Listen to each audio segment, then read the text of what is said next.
الذي لا إله إلا أنت خلقنا ونعبدك ونعوذ بك من الشر ونستعيذك برحمتك ونعوذ بك فضلك بالله تعالى. السلام عليكم ورحمة الله وبركاته. بسم الله الرحمن الرحيم. إن الحمد لله نحمده ونستعينه ونستغفره ونعوذ بالله من شرور أنفسنا ومن سيئات أعمالنا. من يهده الله فلا مضل له ومن يضلل فلا هادي له.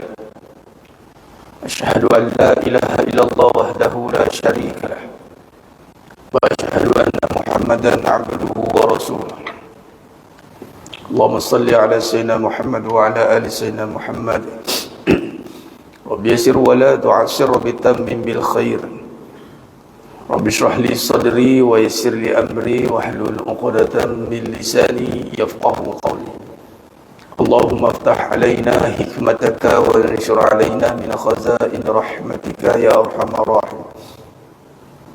والله الذي لا إله إلا هو عالم الغيب والشهادة هو الرحمن الرحيم.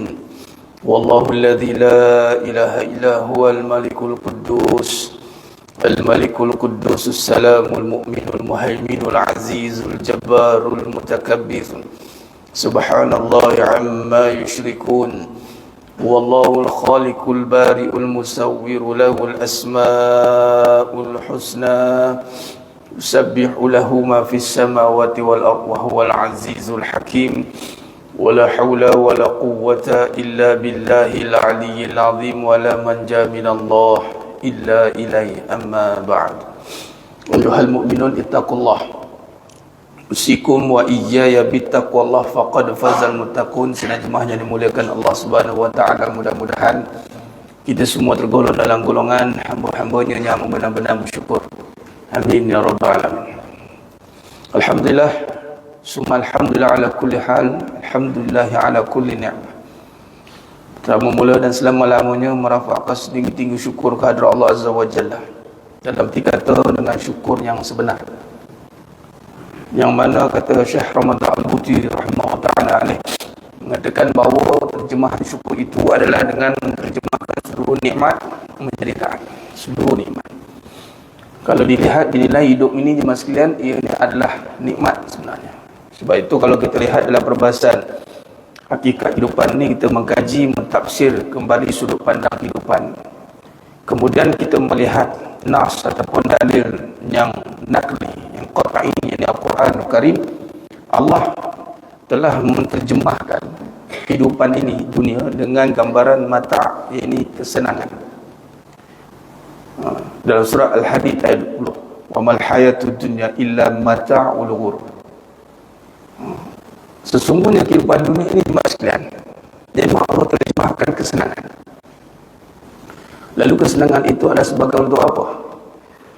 Dalam surah An-Naml ayat 40, Nabi Sulaiman alaihissalam ketika dikurniakan nikmat, lalu disebut KPI dalam konteks hidup ni, bila dapat benda kan, terus dia kata apa? Hazza min fadli rabbi. Ini semua adalah kurniaan daripada Rabb. Linabluwani, untuk menguji aku. Untuk menguji aku. Ashkur, aku bersyukur, au akfur, atau aku kufur.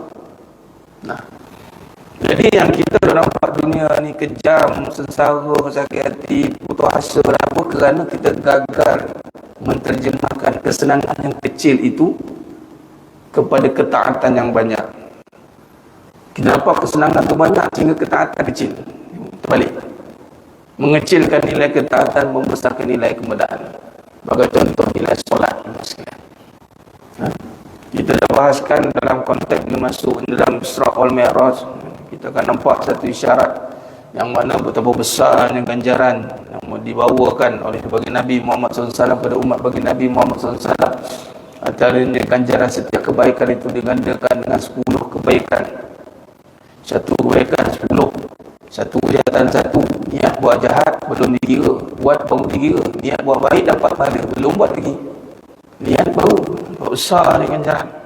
Kemudian dapat pula nikmat solat. Kemudian Allah muliakan pula umat Nabi Muhammad SAW itu dengan apa?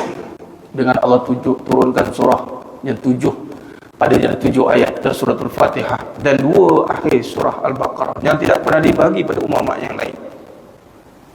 Khutbah tadi kan, ingat tu ke tidur ke macam mana tak kan? Ingat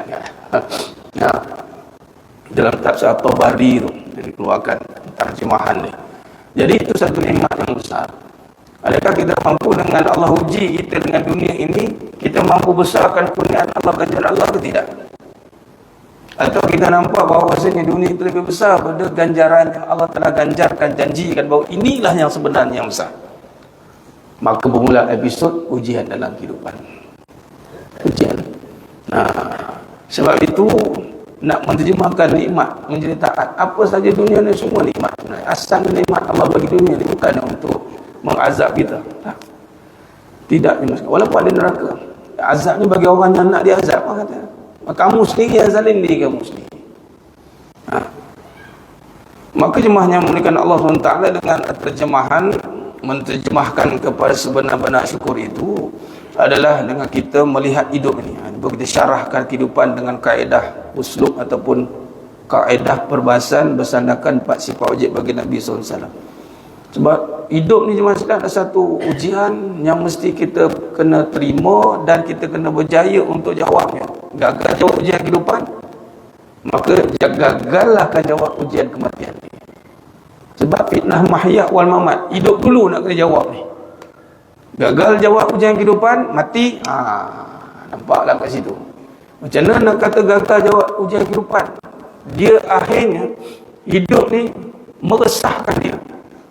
Dunia ini memayahkan dia. Jadi rasa terhalang. Resah pada hati menyebabkan dia terhalang untuk ingat Allah.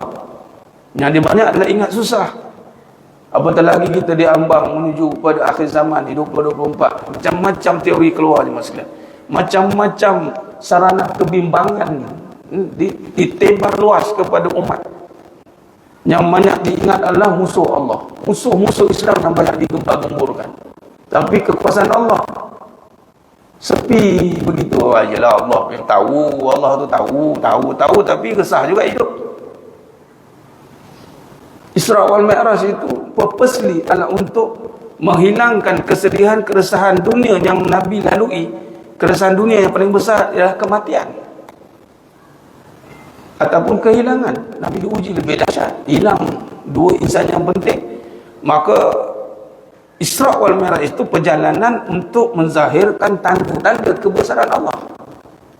Dan itu purpose kejadian manusia kita hidup atau muka bumi ini jemaah sekalian adalah untuk melihat tanda-tanda kebesaran Allah melalui kejadian-kejadian yang Allah jadikan. Kejadian yang paling dekat dengan kita, diri kita.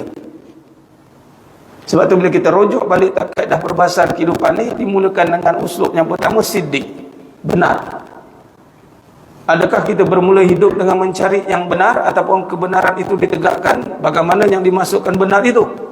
Benar itu adalah merujuk kembali kehidupan ataupun merujuk kembali segala perkara yang kita nak sandarkan dalam hidup ni kepada Allah. Wa qul haqqu min rabbikum. Macam mana nak sandarkan kepada Allah? Mesti melalui Rasulullah sallallahu alaihi wasallam. Utusan. Itulah tujuan Allah utuskan Nabi Muhammad sallallahu alaihi wasallam. Maka bertepatan dengan itu kita gunakan kaedah sifat wajib bagi Nabi SAW. Sebab kita faham begini je mas sekalian. Dalam bab ibadah, kita insya-Allah khusus, ibadah khusus ya. Ini sebagai contoh solat. Kita tahu bila kita berpandukan Nabi SAW, kita akan nampaklah tata caranya, kaifiatnya. Mengikut manhaj 4 mazhab yang besar. Namun dalam kita nak melihat hidup, adakah kita ikut manhaj Nabi SAW? Hidup. Itu the way of life. Manhaj ibadah adalah khususnya ya kita ikut manhaj 4 mazhab. Kita Syafi'iyah, Asy'ariyah, Al-Maturidiyah. Tapi dalam manhaj kehidupan, kita ikut cara Nabi tengok. Cara Nabi fikir, cara Nabi risau. Apa yang Nabi risaukan, apa yang Nabi fikir, apa yang Nabi lihat pada kehidupan ini. Adakah kita sudah selarikan Sebab itu bila kita bawa balik kepada sifat wajib bagi Nabi SAW, kita nak align balik, kita nak bawa hidup kita ni, dan memang itulah purpose Nabi diutus. Innama bu'istu li utammima makarimal akhlak. Purposely, tujuan Nabi diutus adalah untuk nak bagi tahu manusia cara hidup yang sebenar melalui Allah. Siapa pemilik hidup ini? Allah. Kenapa? Sifat kamu mati, sifat Allah hidup. Kenalkan kepada manusia siapa Allah. Wa rabbaka fakabbir. Bagi tahu. Allah kata, punyalah manusia tak kenal pencipta, dia ikut hidup ni, aku yang punya. Ini tempat, ini kaum, ini kabilah, aku. Dia lupa dia sedang dikuasai oleh penguasa alam jagat raya. Memperkenalkan ini yang benar. Sebab tu hidup ini jemaah sekalian, dalam kita mencari kamus kehidupan, dalam kita mencari kalam-kalam hikmah ataupun dalam falsafah hidup, ini perbincangan yang terbuka, yang khusus. Dia ada dua kan, ibadah umum dan khusus. Kajian hakikat kehidupan ini adalah menjaga ataupun meneliti ibadah umum ni. Yang khusus mungkin kita akan teliti. Yang umum ni banyak haka jemaah sekalian. Yang menyebabkan ibadah umum inilah menyebabkan tadi solat tadi yang besar tu nampak kecil. Nampak biasa je solat tu. Solat je lah, nak macam mana, nak buat apa lagi. Sampai orang anggap solat ni bila dah tak ada kerja. Solat awal waktu, try. Kan saya pernah bincang sebelum ni. Try datang 5 waktu, ambil cuti seminggu tanpa gaji. Kita cabar sikit tanpa gaji. Kan? Ulang alik solat 5 waktu. Bukan suruh duduk kat masjid pun. Ulang alik solat dia 5 waktu, punctual, sharp. Tengok orang kata apa. Selalu nampak dia tak ada kerja kan. Orang tak ulang alik solat ni dah tak ada kerja. Sebab dia ingat hidup tu kerja besar. Ni ibrah solat 50 waktu ni sebenarnya. Punyalah Allah nak bagi tahu hidup kamu ni nothing. Aku nak suruh kau solat je sebenarnya. 50 waktu tak kerja kan? Tak kerja lain maksudnya. 50 waktu bagi 24 jam. Try tengok. Kita ambil paling minimum rakaat solat 2 rakaat subuh. Itulah dah 5 waktu kan. Paling minimum rakaat subuh kan. Cuba tengok subuh berapa minit kita ambil masa. Darat dengan 50 waktu. Bagi dengan 24 jam. Setiap setengah jam satu waktu solat. Tak tidur tu. Kalau tolak tidur pula malam. Lagi rapat kan, setiap 15 minit waktu solat. Bayangkan yang 5 waktu solat pun orang kabut nak pergi kerja. Allah, subuh lambat dah sekarang ni. Allah, buat imam pula dia pantai baca panjang dah. Alah katanya. Setara yang 5 waktu pun dah rasa macam menghalang kerja. Dan kalau kita fikir balik, sebenarnya kerja kita apa sebenarnya? Solat. Intipati solat tu apa? Membesarkan Allah. Okey, dikurangkan jadi 5 waktu.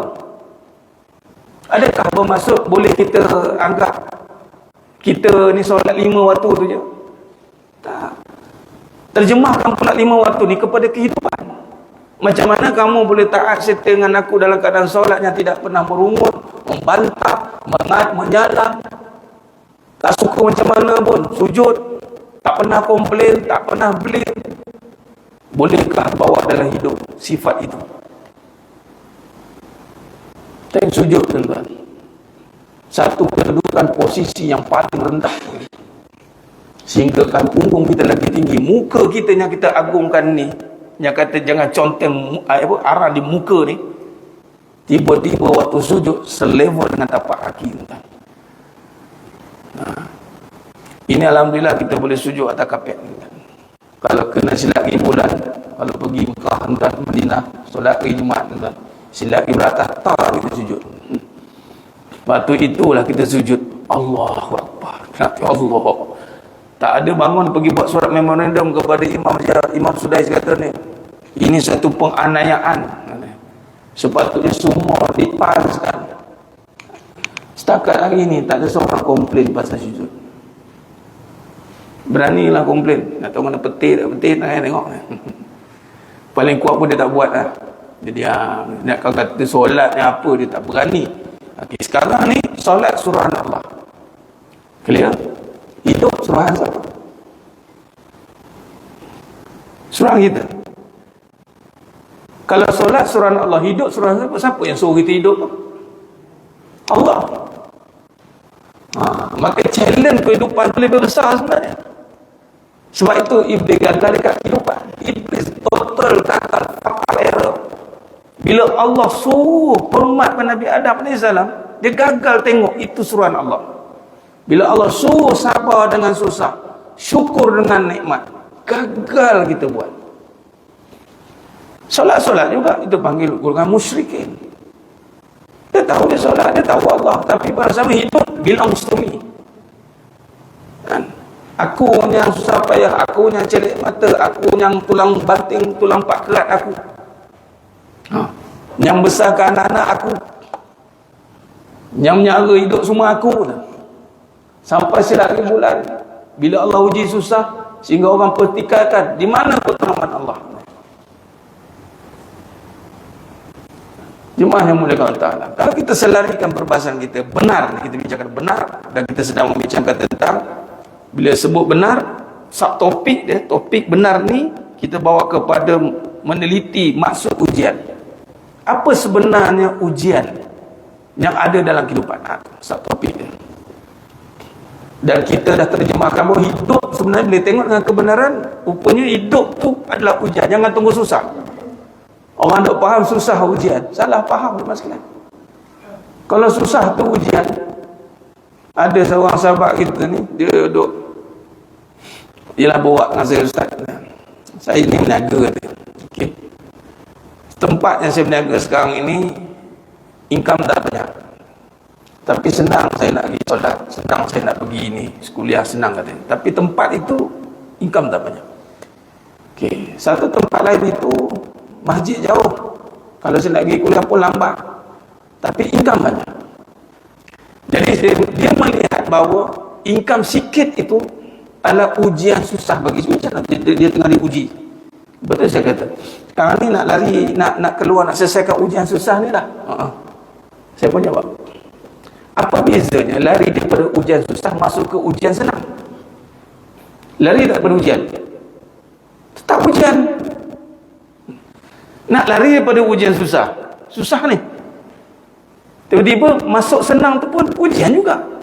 Nak lagi mana? Dia cakap, kamu salah faham. Kamu ingat susah tu ujian kononnya, senang tu baru lega. Sedangkan walaupun kita faham nak menghadapi susah, nak sabar dengan susah tu susah dah, tetapi susah lagi nak syukur dengan nikmat. Nak sabar dengan susah tu susah dah, betul. Kita tak kata alah senang ni, tak ke ini pun tak boleh sabar. Kita tak ada cakap gitu.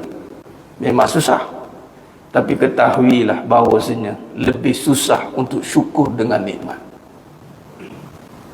Dan kita dah buat tamsilan lah. Contoh kita sakit dan sihat, nak sebut alhamdulillah ketika sihat, nak dengar nama Allah waktu sihat, kalau dikira lagi banyak dengan nama Allah waktu sakit. Simple lah calculation dia. Tengah sakit tu Allah, automatic, auto response system. Allah. Masuk PKP dulu, tengah dihukum kita, masing-masing bermunajat, ya Rab, ya Rab. Bila hilang penyakit, mana Rab? Dah sihat. Itu masalah bila beribadat kerana keadaan, berdoa kerana susah, bukan kerana Allah. Memang kita berhajat, tapi sepatut ibadah, doa tu ibadah yang tak boleh berhenti. Kau sihat ke, kau sakit ke, kau susah ke, kau senang ke, doa itu tanda orang beriman. Silahul mukmin, malah Nabi kata senjata pula tu. Siapa tak asah senjata dia, tumpulah. Time bila nak pakai tak boleh. Tapi kalau dia asah senjata dia, setiap kali itu dia pakai, dia time susah, time senang, malah Nabi kata siapa nak Allah ingat dia time susah, ingat Allah time senang. Tapi time senang tu susah nak ingat Allah. Time susah lah kita mengintip-intip, ya Rab, ya Rab. Tapi Allah ni maha pengasih kan. Allah bagi juga. Sebab Allah ni sifat istighna, tak berkehendak pada kita pun. Kalau Allah bagi apa yang kita nak pun, Allah bukan tak jejah apa pun. Walaupun kita tu datang penuh kemaksiatan, tanpa dia taat pada Allah. Dia minta apa yang dia nak, Allah bagi. Tak jejah sikit pun. Cerita mungkin jejah alamak, hilanglah penghormatan, hilanglah kedudukan. Orang pergunakan kita, nak sesuatu pada kita, dapat dia lagi hilang. Kita punya satu sokongan, power hilang. Allah tidak. Sifat Allah itu, kalau belajar sifat Allah, qiyamu ta'ala binafsih, itu diisyarahkan dengan nisbah kepada istighna. Ibadat kita juta tahun pun tak boleh bekas pun. Allah sudah sedia mulia. Tinggal lagi kita yang nak muliakan supaya hati kita yang merasai kemuliaan Allah,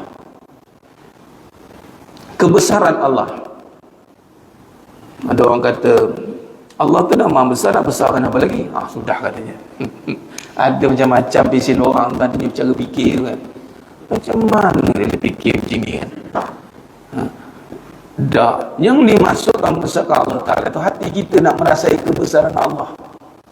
Allah sudah sedia besar, yakni ta'zim. A'zam dah, ismul a'zam dah. Kita nak mentakzimkan saja. Kita lah. Macam kita berlian tu dah sedia mahal dah. Kita nak tahu mahal ke tidak. Tu kita punya urusan. Hang tak nak appreciate, hang punya pasal, hang rugi. Dapat banyak belian, kita tak tahu ini belian, lagi kita tabur-tabur je. Orang yang hargai dapat manfaat, orang yang buang-buang dapat mudarat badan muka. Orang yang dapat rasai kebesaran Allah, manfaat dalam hidup dia. Orang yang tak rasa kebesaran Allah, rugi kat dia, tidak pada Allah. Sebab itu sifat dalam konteks qiyamu ta'ala binafsi itu merujuk kepada Imam Ahmad bin Hanbal mensyarahkan pada sifat itu. Allah Subhanahu Taala tidak perlu tumpu pada makhluk yang perlu tumpu pada Khalik. Tak perlu. Sebab itu kita perlu mencari perhatian Allah. Ya Allah tengok, meraih perhatian. Allah nak perhatikan kita. Tidak. Kita kena perhatikan Allah. Apa suruhannya, apa larangannya. Yang paling penting sekarang kita tengok tanda-tanda kebesarannya.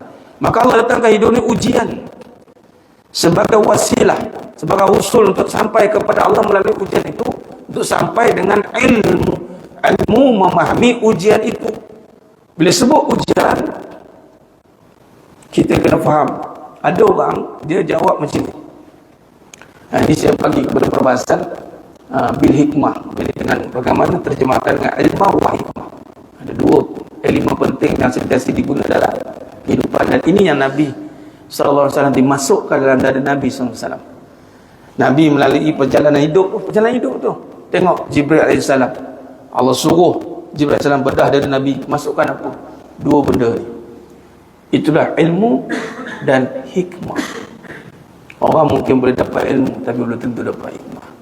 Dan hikmah mesti melalui ilmu, tapi orang dapat ilmu belum tentu dapat hikmah. Hikmah ni apa? Dia faham tentang agama, dan agama tu dia faham nak terjemahkan dalam hidup. Yuktil hikmata may yasha, terutama dalam bab qada. Ramai kadang-kadang tergelincir, tak nak faham ketentuan Allah ni. Tergebil-gebil nak faham kadang. Sampai satu tahap dia menyalahkan Allah.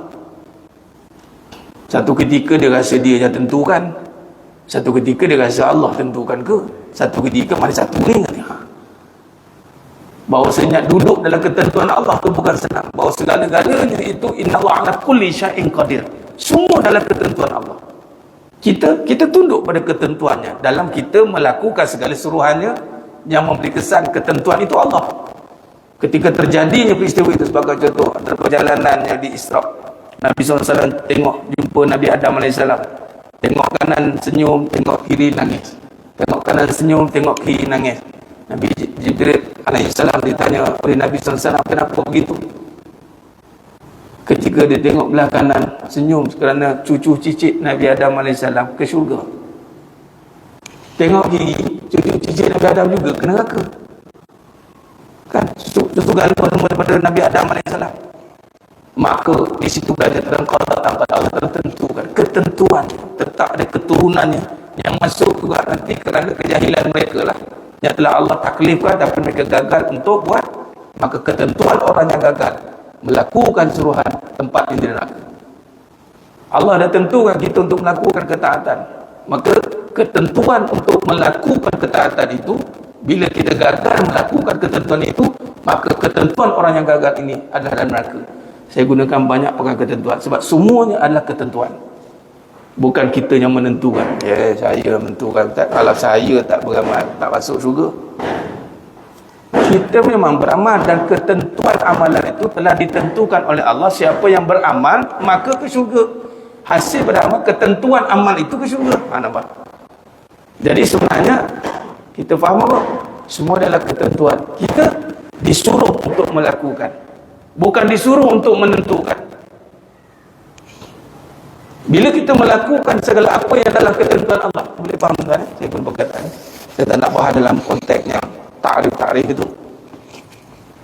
Sebab kita sedang bahas dalam usul perbezaan kehidupan. Kita nak melakukan, namun jangan sesekali kita nak menentukan. Dalam kita melakukan, sudah ada ketentuan itu. Apa dia? Melakukan kebaikan, ketentuannya syurga. Melakukan kejahatan, ketentuannya neraka. Nak melakukan itu sudah ada ketentuan, maka kita menuruti ketentuan Allah. Lalu Allah bagilah kita akal kederat untuk melakukan menurut ketentuan. Kesilapan kita dalam menuruti ketentuan itulah hasil hukuman nanti.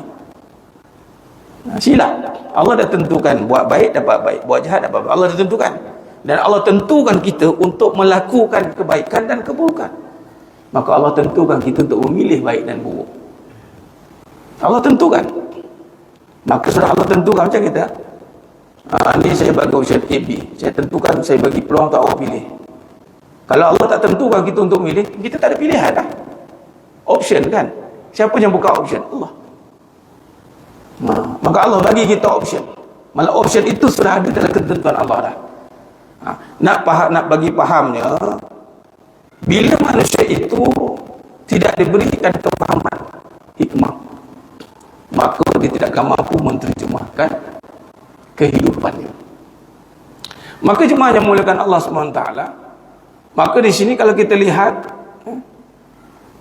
dia kata ni dalam live, pening sikit nak faham ni, dia pening sikit nak faham ni, dia cuba fikir perkata tu. Kehidupan ini, sebab dia akan faham begini, dalam ujian kehidupan itu sudah ada ketentuan hasil pada perbuatan, sudah ada kan. Kalau gagal macam contoh exam kan, dah ada merit kan, dah ada merit A, B, C, D. Siapa tentukan? Exam. Dalam ujian tu dah ada ketentuan. Lalu kita ditentukan untuk tu sila jawab, ada suruhan tu.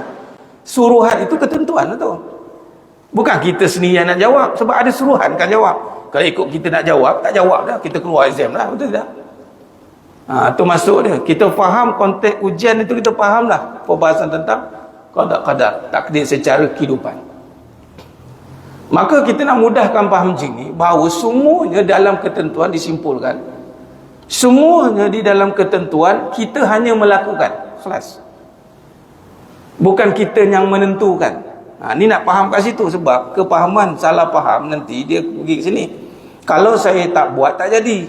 Itu dah jadi. Itu bukanlah pada perbahasan Ahlussunnah wal Jamaah. Kerana yang bagi jadi itu Allah SWT. Barulah rasa nak bergantung pada Allah. Contoh usaha. Ni bahas dalam bab usaha kita akan nampak. Usaha macam mana ni? Saya bahaskan pemahaman tentang usaha. Usaha kita bekerja, dapat duit. Hasil pada dapat duit itu, kalau kita faham dengan iman, hasil itu adalah kurniaan Allah, bukan hasil usaha kita semata-mata. Habis usaha kita ni menyatakan apa? Menyatakan kita adalah hamba-Nya, kena berusaha. Dah. Kalaulah usaha menentukan hasil, kenapa ada orang yang berusaha tidak berhasil? Itu jawapannya. Cuma ujian, ni ujian Allah uji. Ketika dalam usaha itu, nampak tak Allah yang memberikan hasilnya.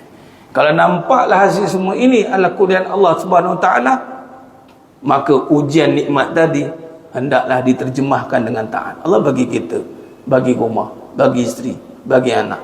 Apakah suruhan Allah pada nikmat itu? Kita usaha dapat duit, dapat. Itu kurniaan Allah. Bila kurniaan Allah tertakluk atas dia, suruhan dan larangan.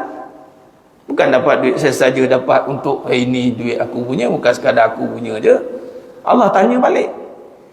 Maka di situ tertakluk atas kita untuk membawa nikmat Allah itu. Kalau nampak ini dari Allah, bukan hasil semata-mata dari usaha aku, maka yang pertama kita akan jaga nikmat ini agar tidak mengkhianati Allah.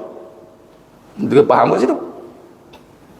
Dan yang kedua, yang utama, dia takkan boleh usahalah banyak macam mana pun, dia takkan boleh menentukan hasilnya. Akhirnya dia kena datang tunduk kepada Allah. Sebab tu bahaya orang yang memisahkan dunia dan akhirat. Bagi contoh, datang solat, nak apa datang solat? Bukannya boleh dapat duit pun. Nak apa datang solat? Bukan boleh dapat makan pun. Jadi macam mana kita nak jawab bahawasanya dapat duit, dapat makan itu tak ada kena-mengena dengan solat? Lalu bolehkah kita terima satu kenyataan, tak payah solat lah, bukan kena-mengena dengan makan dengan duit pun?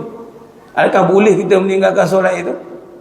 Tidak boleh sepatutnya. Macam mana nak bagi orang faham, jangan tinggalkan solat ini? Jadi solat ini ketaatan. Dia ini adalah suruhan. Hasil duit, hasil makan itu kurniaan Allah. Kurniaan Allah Ta'ala itu, walaupun kamu usahanya itu 10 kali, 20 kali, 30 kali, tak kisahlah gandaan usahanya, tetap hasil itu adalah kurniaan Allah. Jadi hasilnya itu membawa dia untuk tunduk pada Allah. Kalau dia tak dapat ke, dia nampak bahawasanya haza min fadli rabbi. Itu pembahasan. Akhirnya hatinya tidak boleh lepas daripada berharap kepada Allah. Setiap kali dia berusaha, dia akan berharap kepada Allah. Itu nama tawakal. Adapun perjalanan tawakal itu bermula dengan keyakinan yang dinamakan takwa. Wa may yattaqillaha yaj'al lahu makhraja. Kemudian dia takwa, dia beriman kepada Allah, lalu dia menyerahkan urusan-urusan yang mana nak menentukan bukan atas ketentuan dia, maka dia menyerahkan kepada Allah. Lalu dia berdoa. Sebelum kita berusaha kan kita berdoa. Kita nak makan nasi, kita doa dulu. Sama juga dengan kerja lagi semua, kena doa dulu. Apa maksud doa? Nak menunjukkan hasil sekejap lagi dapat tu bukan kita buat tentukan. Jadi bila dah berdoa, kita pun berusaha. Jom kita doa selamat dulu sebelum nak exam sekejap lagi, kita doa selamat. Kenapa nak doa selamat tadi? Ada orang kata tak ada doa pun jadi, dia tak nampak Allah bagi jadi. Dia dah gagal kat situ dah. Orang yang memisahkan ibadat, solat, doa, mujahadah, taqarrub ila Allah ni, dia automatik dah pisahkan dah. Tak solat pun, tak doa pun bagi jadi. Tengok aku tak doa pun dapat. Itu bala besar bagi dia lah, istidras. Tapi yang kita yang nampak kebergantungan, terkaitan kita dengan Allah SWT itu adalah dengan kita. Sebelum kita nak berusaha, nak jawab exam, kita pun buat doa selamat. Kita minta munajat kepada Allah. Kerana lepas kita doa, kita buat apa? Usaha. Lepas kita doa, kita akan berusaha. Berusaha itu bersandarkan pengharapan tadi. Ya Allah bagi jadi. Menyebabkan lepas kita doa tu, kita usaha, akhir pada usaha itu tetap kita akan berdoa balik kepada Allah. Kita bakal, kita serah balik kepada Allah. Dah habis usaha, dah buat terbaik, ya Allah, aku serahkan kembali keputusan kepada perbuatanku ini kepadamu, ya Allah. Itu dikapit tu, usaha tu dikapit, doa dengan doa sebenarnya. Bermula dengan doa, kemudian dia berusaha, ditutup dengan doa. Doa ini kembali kepada tawakal kepada Allah. Maka usahanya itu tidak bergerak sendiri. Itulah dibahaskan tentang diperjalankan. Walaupun kita sedang melakukan macam nampaknya kita yang, tapi hati kita nanti kecenderung, syaitan pun bisik, engkau yang bagi jadi ni. Sebagaimana terkena pada Qarun. Allah uji dengan kesenangan. Bila dia tanya, macam mana boleh berjaya ni? Dia jawab dengan apa? Dengan diri dia lah, dengan kepandaian dia lah. Dia tahu bahawa yang bagi itu Allah, tapi dia tak nak jawab Allah dulu. Dia tak nak mengaku bahawa itu kurnian Allah SWT. Dan ini sekalian sangat berlaku apabila kita bincangkan dalam bab ujian ini. Hakikat ujian dan masalah yang mana kalau kita lihat balik perbahasan susah senang itu adalah perjalanan hidup. Dalam surah Al-Anbiya ayat 35 Allah SWT berfirman, kullu nafsin za'iqatul maut walana belukum bisyarri wal khair fitnah wa ilaina turja'un. Setiap yang bernyawa pastikan mati. Kami menguji mereka, kami menguji kamu dengan bisyarri wal khair, dengan kebaikan dan bisyarri, dan keburukan dan kebaikan, fitnah, ujian, cobaan. Cobaan dia dua perkataan yang lebih tepat. Nah, kita kalau ngaji ni kita kena letak tepat terus. Kadang-kadang ada orang tertukar ujian, cobaan. Tadi kita dah bahaskan tertukar. Ujian ni susah je, senang tu bukan. Kita dah betulkan kat situ bahawasanya susah senang tu ujian. Ujian tu adalah perjalanan. Sepanjang hidup perjalanan kita tu semua tu ujian. Contoh SPM, ujian. Seluruh yang berlaku ni, bulan ini adalah bulan ujian SPM. Subjek itu dipanggil fitnah, cobaan. Dalam SPM itu akan dicuba pelajar-pelajar ini 8 subjek, 10 subjek. Dalam ujian kehidupan itu akan dicuba manusia itu dengan 2 subjek besar. Apa dia? Keburukan dan kebaikan. Dan kedua-dua mod perbahasan ataupun skema jawapan ini mestilah dijawab kepada apa? Wa ilaina turja'un. Susahkah, senangkah, dia mesti huraikan di manakah ataupun bagaimanakah ataupun apakah tanda-tanda kebesaran Allah di dalam perjalanan kesusahan kamu. Sila huraikan. Sebab tu kita jawab ujian ni bukan sekadar menangis, semenung, meresah. Tak jawab ujian lagi. Mana ada orang masuk ujian menangis kat meja exam tu? Ujian kata menangis kat situ. Ujian. Aku masa exam suruh belajar tak mau, dia marah. Ketika kita jawab ujian menangis, ada orang peduli kat situ. Kita tak jawab, kita lah rugi. Jadi tengok pula sebelum kita nak masuk ujian, adakah kita dibiarkan tanpa diajar? 5 tahun dipersiapkan. Dan nak bagi tahu pula 5 tahun belajar, ujiannya 2 jam setengah. Ujiannya 2 jam setengah. Jemaah sekalian, 5 tahun belajar 2 jam setengah ni bila gagal, kesan tak kepada 5 tahun ni? Sebab tu kita bila kita ujian macam iblis, sekali tu kena, kesan tak kepada seluruh hidup dia? Kesan.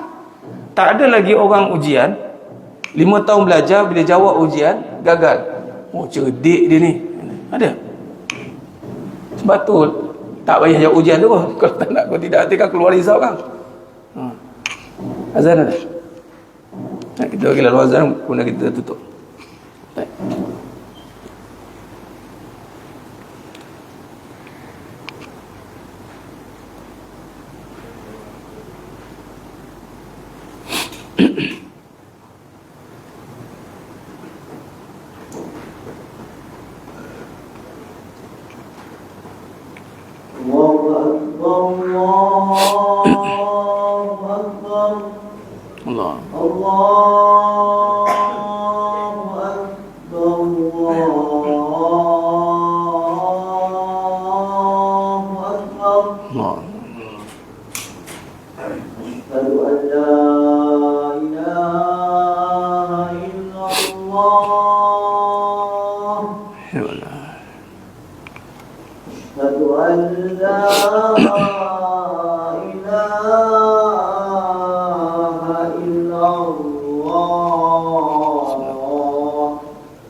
الله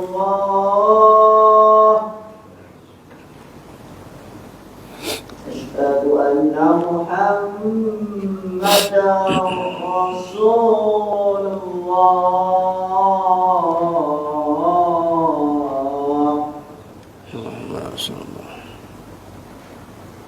حي على الصلاة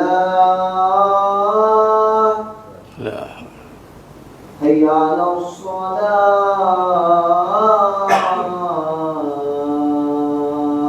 لا حي على الفلاح لا حول ولا قوة حي على الفلاح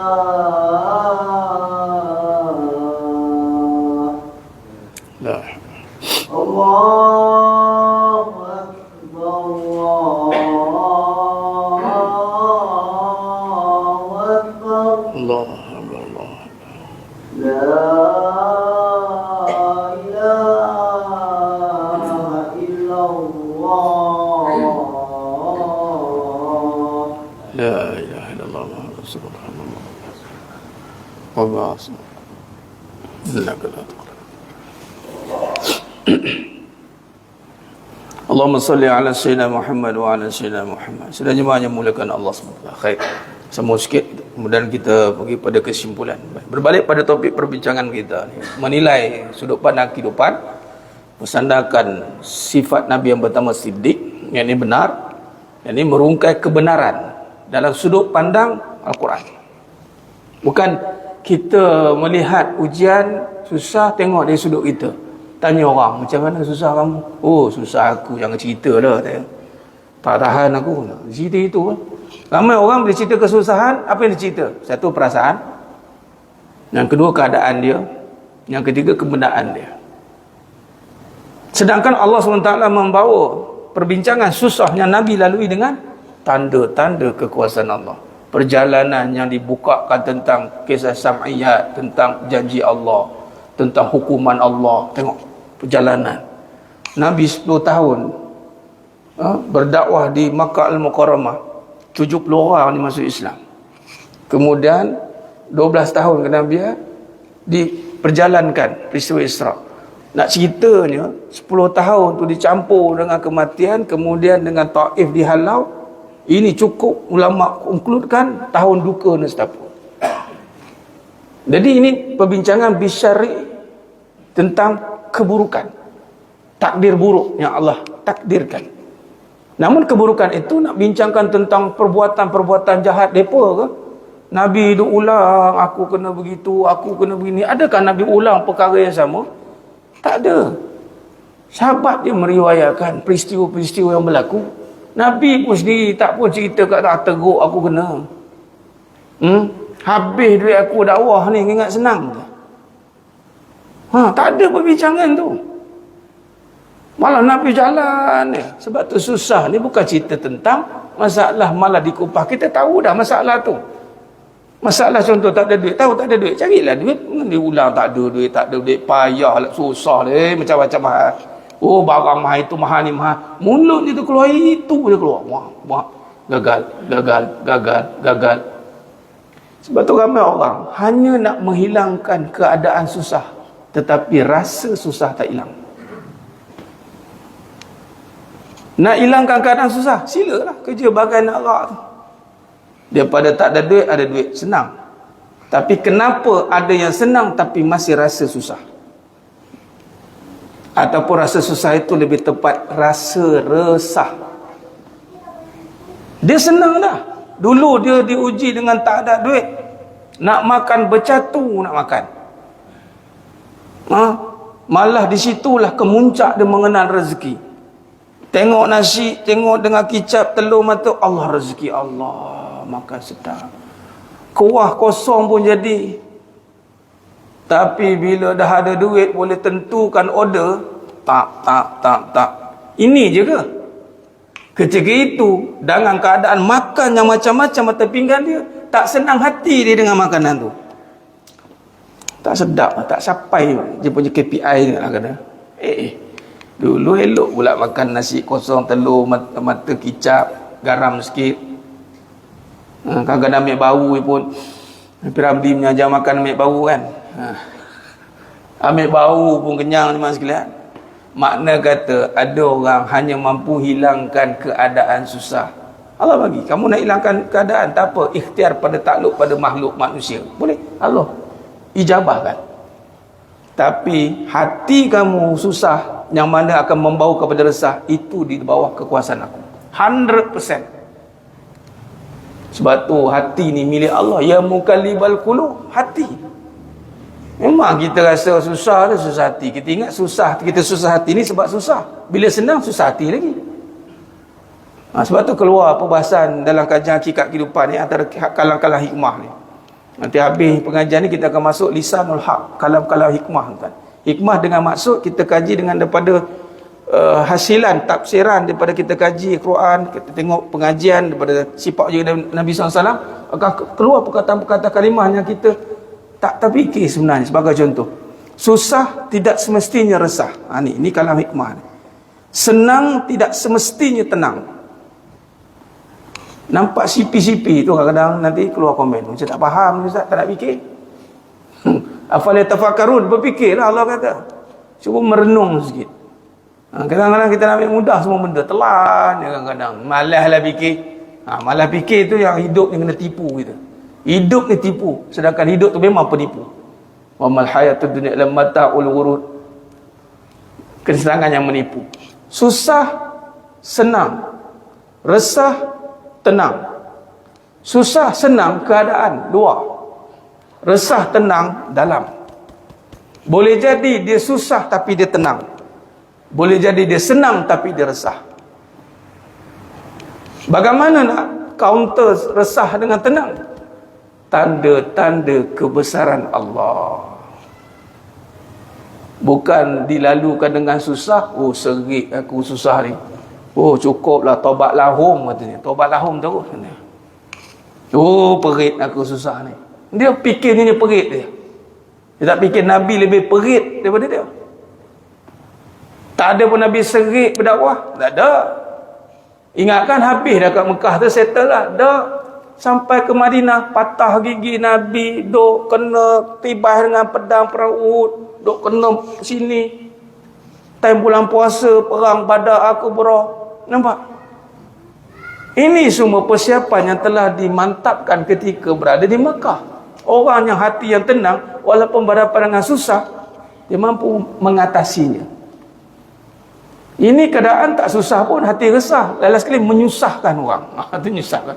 Duk menor. Tah, buat tu tak jadi, buat ni jadi. Sebab hati resah. Hati resah, benda senang jadi susah. Hati tenang, benda susah jadi senang. Itulah Nabi SAW. Susah amat tentang berdakwah, bukan senang. Bermain nyawa jadi taruhan.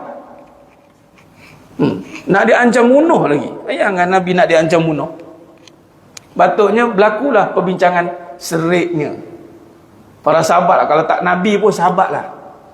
Sahabat manusia biasa kan, manusia juga. Nabi manusia luar biasa. Manusia biasa tapi bukan biasa-biasa. Mesti ada sahabatnya akan bertanya, macam nikah ya Rasulullah kami kena hadapi? Sesusah inikah ya Rasulullah? Seberat inikah ujiannya ya Rasulullah? Tak ada kalian. Allah uji dengan Badar Kubra 313. Nak lawan 1000. Waktu itu baiat nak jaga Nabi, bukan ikut Nabi perang. Sekali dia pun kata tak ada, pantang mundur ya Rasulullah. Lawan tetap lawan. Lawan the best among the best, 313. Mereka ke depan, ikutkan serik dah tu kan. 13 tahun dah, serik lah kena. Mus'ab bin Umair serik lah. Dia meninggalkan kesenangan umur bawah 20-an. Yang mana waktu itu sehandsome orang, pakai baju kemas dengan minyak wangi custom, dia je ada.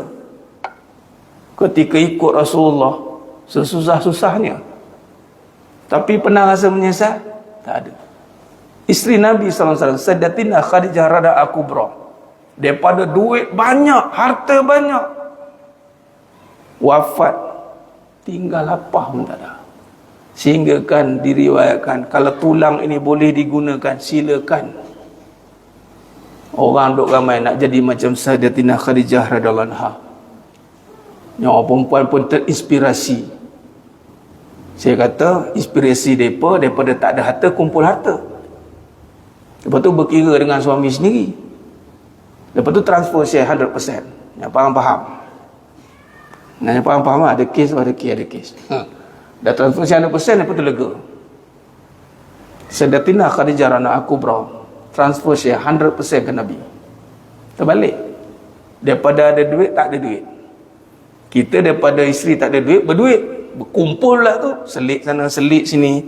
Ni emergency. Kok lah kena tinggal kan? Ada. Tengok.